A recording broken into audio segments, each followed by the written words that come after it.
నమస్తే, very good morning. BRK the first సెషన్లో వచ్చినటువంటి ప్రధాన అంశాలను చూసే ముందుగా లైవ్లో మనతో పాటు అనలిస్ట్ అలాగే సీనియర్ జర్నలిస్ట్ బండారు రామ్మోహన్ రావు గారు జాయిన్ అవుతారు. రామ్మోహన్ రావు గారు, గుడ్ మార్నింగ్. నమస్తే. Manoj, good morning. నమస్తే. రైట్, టుడే ది ఫస్ట్ సెషన్లో న్యూస్ పేపర్లో ప్రధాన అంశాలను చూద్దాం. ఏ టాపిక్స్ హైలైట్ అవుతున్నాయో ముందుగా ఈనాడు తెలంగాణ తీసుకుందాం. ప్రధానంగా ఇంటర్నేషనల్కి సంబంధించినటువంటి ఒక వార్త హైలైట్ అవుతుంది. వెనుజువేలాపై మెరుపు దాడి, తెల్లవారుజామున విరుచుపడిన అమెరికా, పేలుళ్లతో దద్దరిల్లిన రాజధాని కరాకాస్, మదురో దంపతులు న్యూయార్క్ తరలింపు, దేశంలో అత్యవసర పరిస్థితి విధింపు, అధ్యక్షుడిని నిర్బంధించారు, వెనుజువేలాను మేమే పాలిస్తాం, సురక్షితంగా అధికారుల బదిలీ జరిగేదాకా అక్కడ మేమే ఉంటామంటూ డొనాల్డ్ ట్రంప్ స్పష్టీకరించారు. అమెరికా కంపెనీలు చమురు వ్యాపారం చేస్తాయని వెల్లడించారు. ప్రధానంగా అమెరికాకి సంబంధించినటువంటి ఆ దేశ అధ్యక్షుడు కీలకమైనటువంటి ప్రకటన చేశారు. వెనుజులాను ఇక మేమే పాలిస్తామంటూ కూడా ప్రధానంగా దానికి సంబంధించినటువంటి వార్తను మనం ఈనాడు ఇమేజ్ క్లిప్పింగ్లో టాప్ హెడ్లైన్ చూస్తున్నాం. దక్షిణ అమెరికా దేశం వెనుజులాపై శనివారం తెల్లవారుజామున ఉరుములేని పిడుగుల అమెరికా ఈ మెరుపు దాడులకు పాల్పడింది. ఊహించని ఈ దాడులతో రాజధాని కరకస్ దద్దరిల్లింది. రాజధాని గగనతలంపై అమెరికా యుద్ధ విమానాలు చక్కర్లు కొట్టాయి. ఇక పేలుళ్లకు జనం భయపడి బయటకు పరుగులు తీశారు. స్థానిక స్థావరాల్లో పొగ, అంధకారం కూడా పూర్తిగా అలుముకున్నటువంటి పరిస్థితి ఉంది. మనం చూస్తున్నాం ఏ విధంగా దాడి చేస్తున్నారు. ఇమేజ్ క్లిప్పింగ్ కూడా మనం చూస్తున్నాం. ప్రధానంగా బెల్టులతో కట్టేసి కళ్ళకు గంతలు కట్టి యుద్ధ నౌకలో వెనుజువేలా అధ్యక్షుడు మదురోను తరలిస్తున్న అమెరికా అనేటువంటి ఈనాడు టాప్ హెడ్లైన్లో చూస్తున్నాం. ఎలా చూడొచ్చు అంటారు ఈ వార్తకు సంబంధించి? ప్రపంచ పరిణామాల్లో ఇది ఒక కీలక పరిణామం. మనోజ్, మీకు అట్లాగే బీఆర్కే న్యూస్ ప్రేక్షకులకు నమస్కారం. ఎందుకంటే ఇది ఊహించింది అంటున్నా, అంటే ఇంత తొందరగా చేస్తారు అనుకోలే, కానీ గతంలో 2-3 సార్లు హెచ్చరించింది అమెరికా. మీరు ఈ మాదక ద్రవ్యాల వ్యాపారం చేస్తూ మీ ఒక్క దేశమే కాకుండా చుట్టుపక్కల దేశాలను చెడగొడుతున్నారు. అవసరమైతే మీ ఒక్క దేశం కాదు, మీరు ఎవరి ద్వారా అయితే మాదక ద్రవ్యాలు సప్లై చేస్తున్నారు ఆ దేశాల మీద చర్య తీసుకుంటాం, ముఖ్యంగా మీరు చర్య తీసుకుంటామని గత 2 నెలల నుంచి హెచ్చరిస్తుంది. కానీ ఇట్లా సైనిక దాడులు చేస్తారని నేను అనుకోలేదు. ఇది వర్గం చెప్పాలంటే ఐక్యరాజ్య సమితిలో వీటిలో ఎట్లా పనికిరావు అనుకొని వీళ్ళు డైరెక్ట్ గా పెద్దన్న పాత్ర పోషిస్తున్నారు, ప్రపంచ పోలీసుగా వ్యవహరిస్తున్నారు. ఒక దేశం సార్వభౌమాధికారంలో కల్పించుకునే అధికారం ఎవరికి లేదు. నిజంగానే కాకపోతే మాదక ద్రవ్యాల విషయంలో కఠినంగా వ్యవహరించాల్సిందే. దానికి ఐక్యరాజ్య సమితి ద్వారా చర్య తీసుకుంటే బాగుండేది. ఐక్యరాజ్య సమితి వాళ్ళు చేర్చలేదు కూర్చున్నది. మిగతా దేశాలు కూడా సంఘీభావం లేకున్నా కూడా ఈ మాదక ద్రవ్యాలు సరైన కావు, వీళ్ళు పూర్తిగా వ్యాపారం చేస్తూ ప్రపంచాన్ని చెడగొడుతున్నారనే భావన ఉంటున్నది. ఇప్పటికే అధ్యక్షుని భార్యని ఇద్దరిని కూడా చేతులు కట్టేసి విమానంలో తరలించారు, వాళ్ళ దేశాన్ని తరలించారు, అమెరికా తరలించారు.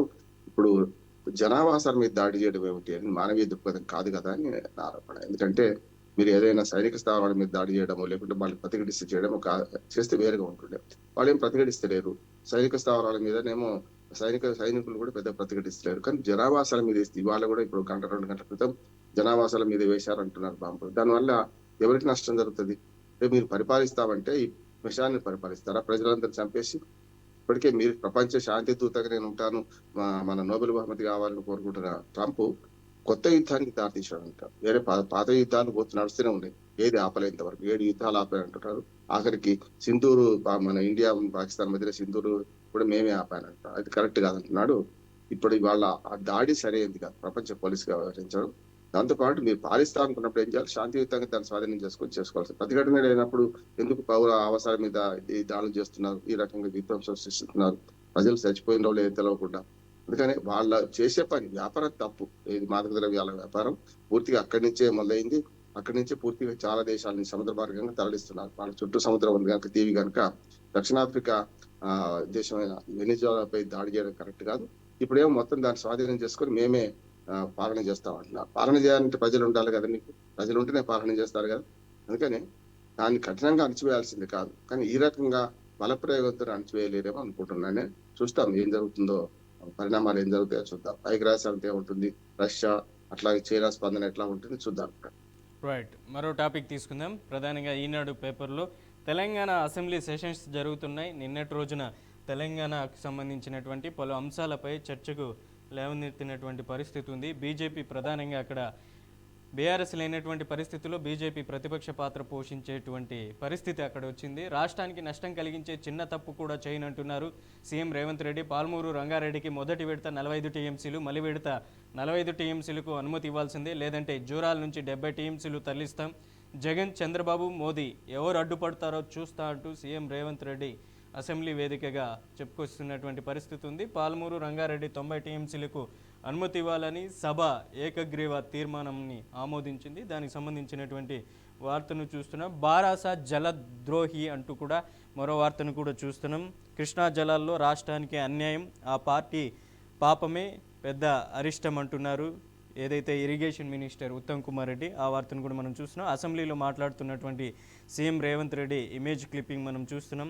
ఏదైతే ఆంధ్రప్రదేశ్ విభజన చట్టానికి సంబంధించినటువంటి ఒక బుక్లెట్ను కూడా సీఎం రేవంత్ రెడ్డి చూపిస్తున్నటువంటి ఇమేజ్ క్లిప్పింగ్ మనం ఈనాడు పేపర్లో చూస్తున్నాం. ఎలా చూడొచ్చు అంటారు ఈ వార్తకు సంబంధించి?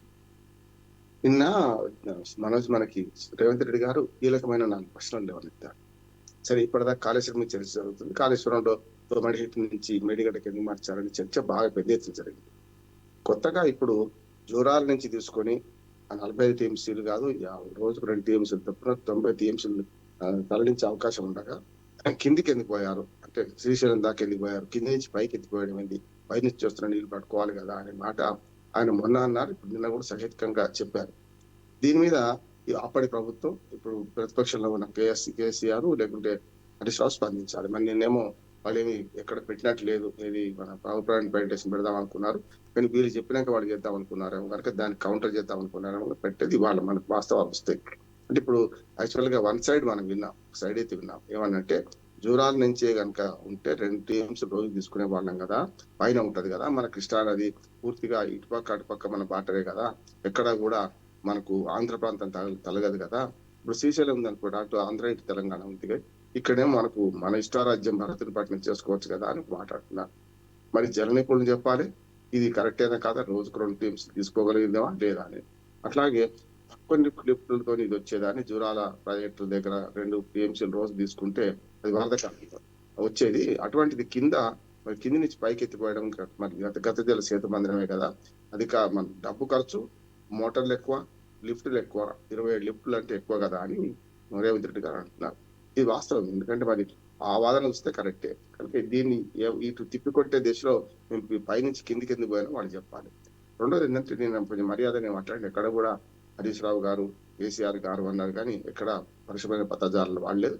ఇది మంచిది, ఒక విజ్ఞత నిదర్శనం అంటారు. ఎందుకంటే బయట ప్రపంచం చూస్తుంది కనుక మొన్న అన్న పరుషమైన మాటలు పక్క పెట్టి నిన్న హుందాగా వివరించారు రేవంత్ రెడ్డి గారు అంటున్నాను. ఆయన ఇంకా 2 ప్రశ్నలు వేశారు.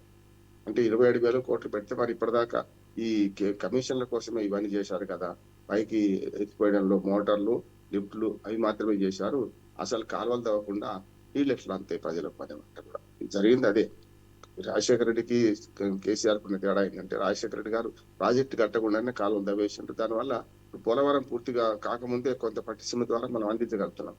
అట్లానే కాలువలు తవ్వకుండానే కొంత తమ్మిడి కింద కూడా కొంత పని చేయగలిగింది, అంటే అక్కడ ప్రాజెక్టు కట్టకుండా. అందుకనే రాజశేఖర రెడ్డి పాలసీ ఏంటంటే ప్రజలకు నీరు అందించే నరాలను మొదలు ఏర్పాటు చేశారు, అసలు ప్రాజెక్టు లేకపోయినా. ఇక్కడ ఏమైందంటే వీరు ప్రాజెక్టు కట్టారు, కాలువలకు నీళ్లు అందించడానికి ప్రజలు మన పోవడానికి అవసరమైన మార్గాలు ఏర్పాటు చేయాలి. అందుకని ఇప్పుడు అటు కాళేశ్వరం కానీ ఇటు పాలమూరు రంగారెడ్డి కానీ ఎక్కడ ఫెయిల్ అయినాయి అంటే, ప్రజలకు నీరు అందించే, రైతులకు నీరు అందించే నీటి కాలువలు తవ్వకుండా మోటార్లు, పంపులు, ప్రాజెక్టు అంతవరకే పోయిండ్రు. దానివల్ల నష్టమైంది మనకు అర్థమవుతుంది. ఆయన ప్రత్యక్షంగా మన కొన్ని ఆరోపణలు స్పష్టంగా చేసిండ్రు. దూరాలను ఎందుకు మార్చారు, కింద మార్చారు చెప్పాల్సిన బాధ్యత అప్పటి ప్రభుత్వానికి, ఇప్పుడు ప్రతిపక్షానికి.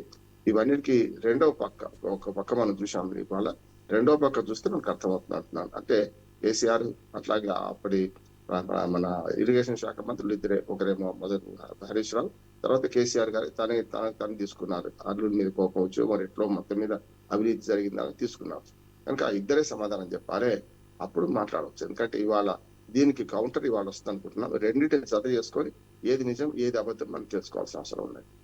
రైట్. నెక్స్ట్ మరో వార్తను చూస్తున్నాం. మావోయిస్టులకు సంబంధించినటువంటి వార్త ఈనాడు దినపత్రికలో. భారీ ఎన్కౌంటర్ ఛత్తీస్గఢ్లో 2 వేరువేరు ఘటనలు, 14 మంది మావోయిస్టులు మృతి చెందారు. మృతుల్లో కుంటా ఏరియా కమిటీ కార్యదర్శి మంగడు, అలాగే సచిన్ మంగడుకి సంబంధించినటువంటి ఇమేజ్ క్లిప్పింగ్ కూడా మనం ఈనాడు దినపత్రికలో చూస్తున్నాం. లొంగిపోయిన బడ్సే సుక్క, కంకనాల రాజిరెడ్డి 20 లక్షల నగదు అలాగే 48 ఆయుధాలు, అత్యాధునిక ఆయుధాలను కూడా అప్పగించారు. ప్రధానంగా నిన్నటి రోజున బార్సే దేవా కూడా తెలంగాణ డీజీపీ శివధర్ రెడ్డి ఎదుట లొంగిపోయారు. దానికి సంబంధించినటువంటి వార్తను కూడా మనం చూస్తున్నాం. ఎవరైతే బార్సే దేవాతో పాటు ప్రధానంగా తమ కమిటీ సభ్యులు ఎవరైతే ఉంటారో దళ సభ్యులు వాళ్ళు కూడా కొంతమంది లొంగిపోయినటువంటి వార్తను కూడా మనం చూస్తున్నాం. అలాగే అక్కడ ఉన్నటువంటి పిస్టల్స్, ఏదైతే AK-47 గన్స్, 48 అత్యాధునిక ఆయుధాలను కూడా తెలంగాణ డీజీపీ ఎదుట సమర్పించినటువంటి మనం చూస్తున్నాం. ఆ వార్తకు సంబంధించి ఎలా చూడొచ్చు అంటారు ఈ వార్తని? రెండు రాష్ట్రాల సంఘటనలు నిజంగా చెప్పాలంటే భారీ దెబ్బనే మావోయిస్ట్ పార్టీకి.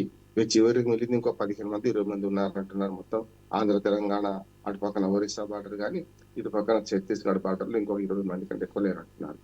హిడ్మా హిడ్మా లొంగిపోయిన పాఠశాల ఒకటే ఊరు, ఇద్దరు కూడా మా ఛత్తీస్గఢ్ మా రాష్ట్రంలో ఉంది. వాళ్ళిద్దరు కూడా అప్పుడే చేరారు అంటున్నారు. అట్లాగే రాజిరెడ్డి వీళ్ళదేమో తెలంగాణ. అట్లాగే ఈ రెండు సంఘటనలు వేరు వేరు రాష్ట్రాల్లో జరిగింది. ఇక్కడ ఎన్కౌంటర్ ఏమో ఛత్తీస్గఢ్ లో జరిగింది, ఇక్కడ లొంగుబాటు ఇక్కడ జరిగింది. ఇప్పటి వరకు ఇంత పెద్ద ఆయుధ డంపులు స్వాధీనం చేసుకున్నది లొంగుబాటులో స్వాధీనం చేసుకుని మొట్టమొదటిసారి అని చెప్పి మన శివధర్ రెడ్డి గారు చెప్తున్నారు, తెలంగాణ డీజీపీ చెప్తున్నారు.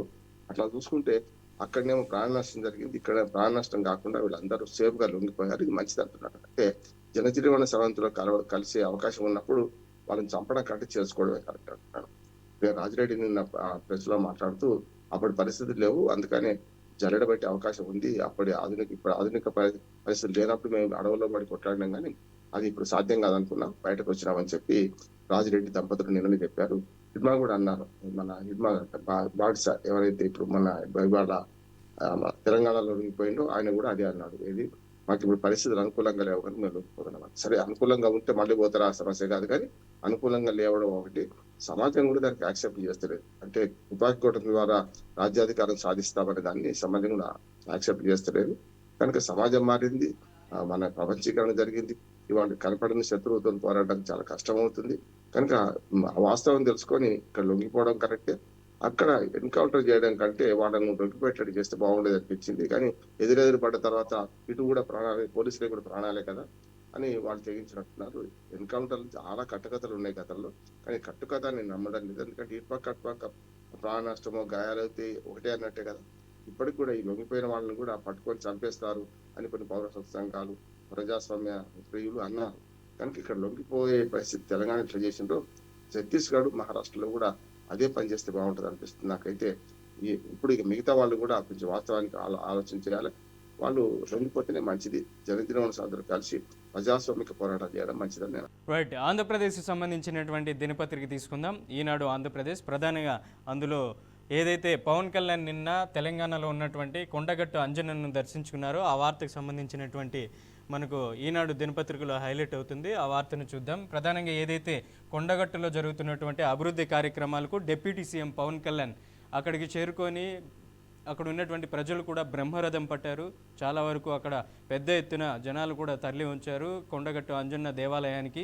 నిన్న పవన్ కళ్యాణ్ విచ్చేస్తున్నటువంటి సందర్భంగా దాదాపు టీటీడీ నిధులతో 35 కోట్లతో పలు అభివృద్ధి కార్యక్రమాలకి ఆయన అక్కడ ఉన్నటువంటి శంకుస్థాపన కార్యక్రమాలు కూడా చేశారు. ప్రధానంగా 96 గదుల నిర్మాణానికి కూడా అక్కడ ఉన్నటువంటి నిధులను కూడా సమర్పించారు. ఈ కార్యక్రమంలో టీటీడీ చైర్మన్ బిఆర్ నాయుడుతో పాటు పలువురు ఏదైతే టూరిజంకి సంబంధించినటువంటి ఆంధ్రప్రదేశ్ మినిస్టర్తో పాటు తెలంగాణకు సంబంధించినటువంటి మినిస్టర్లు కూడా పవన్ కళ్యాణ్తో పాల్గొన్నారు. ఎలా చూడొచ్చు అంటారు? ఈ వార్త కూడా మనకు ప్రధానంగా ఇక్కడ చూస్తున్నాం. కొండగట్టులో అభివాదం చేస్తున్నటువంటి ఇమేజ్ క్లిప్పింగ్ మనం చూస్తున్నాం. కొండగట్టు అంజన్న రుణం తీర్చుకుంటున్న పవన్ కళ్యాణ్ ధర్మసత్రం, మాల విరమణ, క్షేత్ర నిర్మాణానికి కూడా భూమి పూజ చేశారు. అటువంటి వార్తను కూడా మనం ఈనాడు పేపర్లో చూస్తున్నాం. ఏం చెప్తారు ఈ వార్తకు సంబంధించి? మనం మంచిదే, ఎందుకంటే టీటీడీ నిధులతో ప్రపంచవ్యాప్తంగా గుళ్ళు గోపురాలు కడుతున్నాం, అలాగే కళ్యాణ మండపాలు కడుతున్నాం. అందులో భాగంగానే 35 కోట్లు ఇవాళ మన కొండగట్టు అంజనగా సమర్పించారు. ఆయన ఆరాధ్య దైవం, ఆయన ఇరవేరుకు కూడా నా ప్రాణాలు రక్షించిందని గతంలో ఈ దేవుడు రక్షించాడని చెప్పి పవన్ కళ్యాణ్ ఎప్పుడు చెప్పేవాడు. నిన్న కూడా వరకు చెప్పడానికి చాలా పెద్ద ప్రమాదం తప్పింది.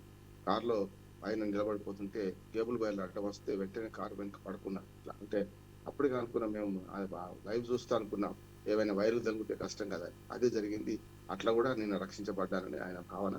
అలాగే 35 కోట్ల రూపాయలు నేను నిధులు విడుదల చేయడంతో పాటు గిరి ప్రదర్శన కూడా దాని చుట్టూ ఏదైనా మన మాలధారణ చేసిన తర్వాత వాళ్ళు తిరుగుతారు కదా గుడి చుట్టూ, దాన్ని కూడా రహదారి ఏర్పాటు చేయడానికి చుట్టూ రోడ్డు నిర్మించే ప్రయత్నం చేస్తాం. అది కూడా నిధులతో చేస్తాం, టీటీడీ నిధులతో అన్నారు. మంచిది. గతంలో ఈ 35 కోట్లు అక్కడికి ఎందుకు కావాలి, ఆంధ్ర డబ్బు తెలంగాణక అనే దుర్మార్గమైన వాదనలు కూడా కొందరు ప్రతిపక్ష నాయకులు అక్కడ తెచ్చారు. అట్లా కదా, ఆంధ్ర డబ్బు తెలంగాణ డబ్బు ఉండదు. ఇక్కడ దేవాలయం డబ్బు, దేవస్థానం ప్రపంచవ్యాప్తంగా మన భక్తిని పెంపొందించడానికి దళిత వాడల్లో గుడులు కట్టారు కదా, అక్కడ ఇక్కడ కట్టారు కదా. ఎక్కడైనా భక్తులు కూడా, భక్తులకు ఈ ప్రాంతాలు లేవు. రాజకీయ విభేదాలు పెట్టుకుని మన రాజకీయాలు పెట్టుకున్నాం కానీ వాళ్ళకి అది లేవు కదా, సమస్య లేదు. ఆయన ఒక రకంగా చెప్పారంటే మంచి పని చేశారు. నిన్న కొండగట్టుకు వెళ్ళి తన మొక్కు సమర్పించుకున్నారు. దాంతోపాటు టీటీడీ చైర్మన్ బీఆర్ నాయుడు గాని, అలాగే అడ్లూరు లక్ష్మణ్ తెలంగాణ రాష్ట్ర మంత్రి, అది మన అక్కడి మన లోకల్ శాసనసభ్యుడు, పక్క శాసనసభ్యుడు, వారు కూడా వెళ్ళారు. అట్లాగే అందరు కలిసి ఓ రకంగా అభివృద్ధికి శంకుస్థాపన చేశారు. ఇంకా కొంత డబ్బు కూడా అవసరం ఉంటుంది, సరి చేస్తానని కూడా ఆయన అన్నారు. మంచిది అంటున్నాను. రైట్, నెక్స్ట్ మరో టాపిక్ తీసుకుందాం. ప్రధానంగా నిన్నటి రోజున జమ్మల్మడుగు ఎమ్మెల్యే ఆదినారాయణ రెడ్డి కుమారుడు గంజాయి సేవిస్తూ అడ్డంగా పోలీసులకు చిక్కాడు. ఆ వార్తను కూడా మనం చూస్తున్నాం.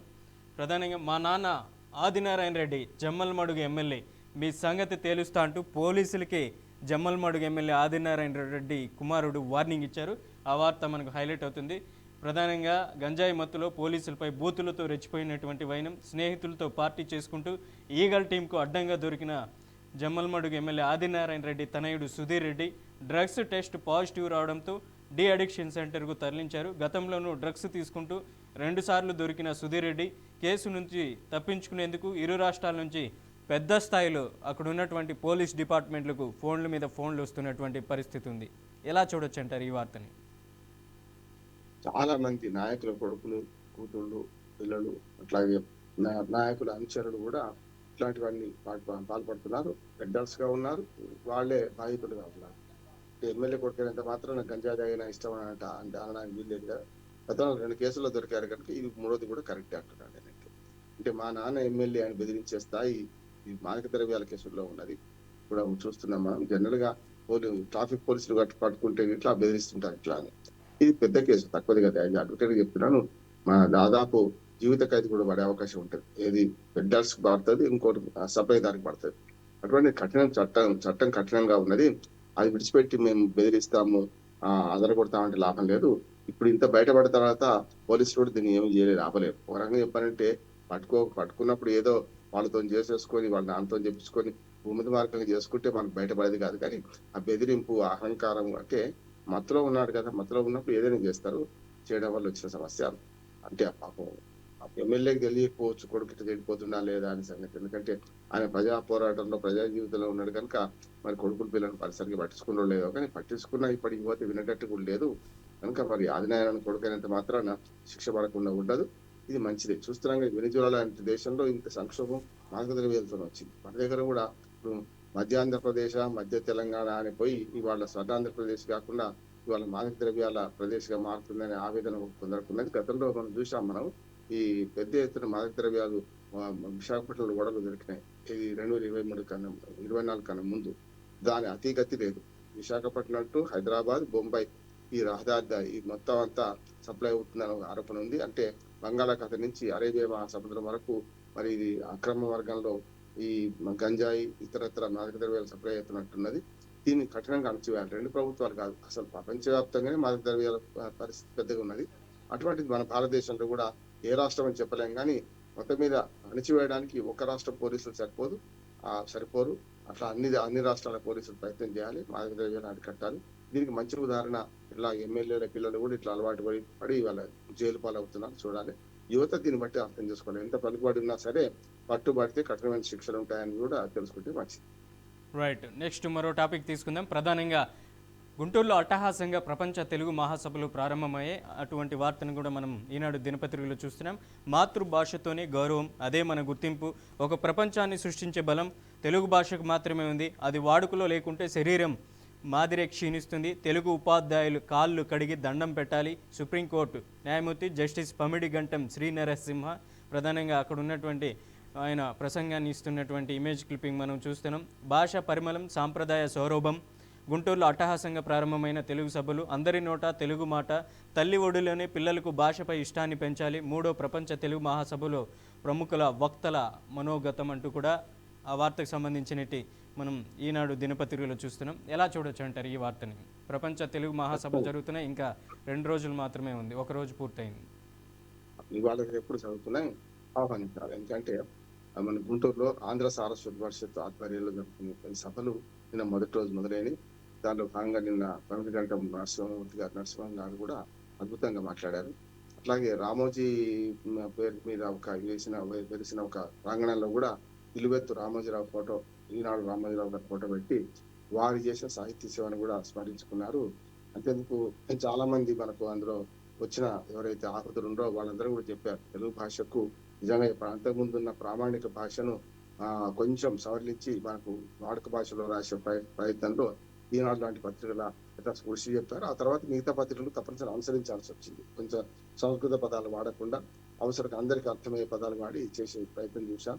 అలాగే సాహిత్యంలో కూడా విపుల, చతుర అట్లాంటి పత్రికలను కూడా 5 రూపాయలకి అందించి 3 రూపాయలకి, 5 రూపాయలు కూడా మొదలు 3 రూపాయలే ఉండే, 2 రూపాయలే ఉండి ఇంకా గట్టిగా మాట్లాడితే 2 రూపాయలకు అందించే ప్రయత్నం వారు చేశారు, రామోజీరావు గారు చేశారని స్మరించుకున్నారు. అట్లా మిగతా వక్తలందరూ కూడా మనకు మన మాతృభాషను మారవద్దు అని చెప్పి మనకు జన్మనిచ్చేది మొదటి అమ్మ అయితే పునర్జన్మనిచ్చేది మన భాష, ఎందుకంటే అమ్మ భాష మనం నేర్చుకుంటాం కదా అని చెప్పి ఎన్నో ఉదాహరణలు కూడా ఇచ్చారు. నిన్న ప్రారంభమైంది, ఇవాళ రేపు కొనసాగుతాయి. మిగతా ముఖ్యులు చాలా మంది వచ్చే అవకాశం ఉన్నది. దీనిలో ముఖ్యంగా సాహితీ ప్రియులు, రాష్ట్రమంతా సాహితీ ప్రియులు పిలిచారు. వాళ్ళ రచనల గురించి, వాళ్ళ సాహిత్యం గురించి చర్చలు, ఉపన్యాసాలు ఇవన్నీ పెడుతున్నారు.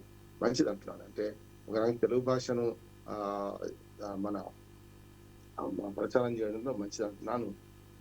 ఆంధ్రమేవ జయతే అన్నారు, కానీ తెలుగు జయతే అంటే బాగుండేది. ఎందుకంటే ఆంధ్ర అనే భాష లేదు, ఆంధ్ర ప్రాంతం అంటాం, కానీ తెలుగు భాష ఉన్నది. అంటే అట్లా చేస్తే మంచిగా ఉంటుంది అనిపించింది నాకైతే. ఆంధ్ర సారస్వత పరిషత్తు ఆంధ్ర సారస్వత పరిషత్తు ఉన్నా కూడా తెలుగు భాషను మనం ప్రమోట్ చేస్తున్నాం కనుక మనంతా తెలుగు వాళ్ళు మనం కలుపుకొని పోతే ఇంకా బాగుంటుందని నాకు అనిపించింది. రైట్, బండారు రామ్మోహన్ గారు, థ్యాంక్ యూ సో మచ్ ఇవాళ న్యూస్ పేపర్లో వచ్చినటువంటి అంశాలపై విశ్లేషణ అందించినందుకు. రైట్, ఇది ఇవాళ ది ఫస్ట్ సెషన్. రేపటి ఫస్ట్ సెషన్లో మళ్ళీ కలుద్దాం. చూస్తూనే ఉన్నాను BRK న్యూస్.